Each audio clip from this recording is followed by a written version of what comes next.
Mesdames et messieurs, je vous adresse mes salutations distinguées et je suis honoré de vous accueillir sur ma chaîne YouTube. Je réponds au nom de Doumé Amir et je désire partager avec vous ma perspective en tant que professeur, chercheur, débutant en histoire et tuteur universitaire. Aujourd'hui, je vous emmène au cœur d'un joyau architectural et historique unique, l'Alhambra de Grenade. Un lieu qui incarne à lui seul le raffinement et l'art islamique en Andalousie, mais aussi la complexité de l'histoire de la péninsule ibérique. Pour en saisir toute la portée, commençons par remonter à ses origines. Pour bien comprendre l'Alhambra, il faut d'abord revenir à ses origines. Le nom Alhambra vient de l'arabe al-Hamra qui signifie la rouge, en référence à la couleur de ses murailles au coucher du soleil. À l'origine, il ne s'agissait que d'une forteresse militaire construite sur une colline stratégique dominant la ville de Grenade. Mais au XIIIe siècle, tout change. Les souverains nasrides, en particulier Mohammed Ier, en font le centre de leur pouvoir. C'est à partir de là que l'Alhambra prend la forme que nous lui connaissons aujourd'hui. Un palais fortifié, mais aussi une résidence royale, un lieu d'apparat et un symbole de prestige. Passons maintenant à ce qui fait la renommée universelle de l'Alhambra, son esthétique et son art. Ce qui fascine à l'Alhambra, c'est son raffinement.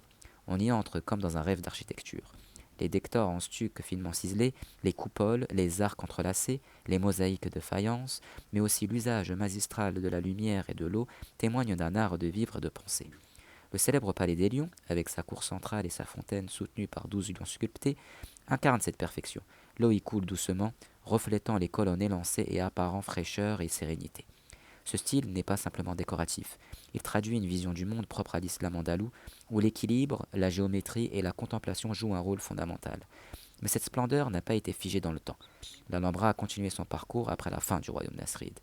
Mais l'histoire de l'Alhambra ne s'arrête pas à la chute du royaume nasride, justement. En 1492, les rois catholiques prennent Grenade, mettant fin à 8 siècles de présence musulmane dans la péninsule. L'Alhambra devint alors une résidence chrétienne, bien que partiellement laissée à l'abandon. Au fil des siècles, elle subit des transformations, des restaurations parfois maladroites et des périodes de négligence. Mais elle suscite aussi la fascination.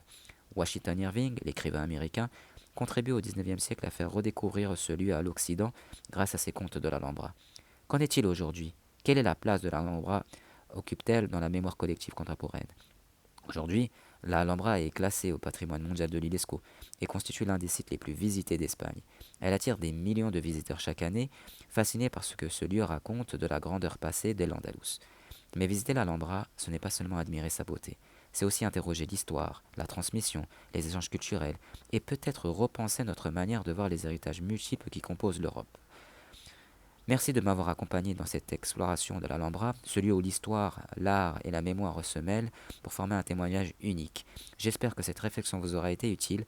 Prenez soin de vous et à très bientôt pour une prochaine vidéo.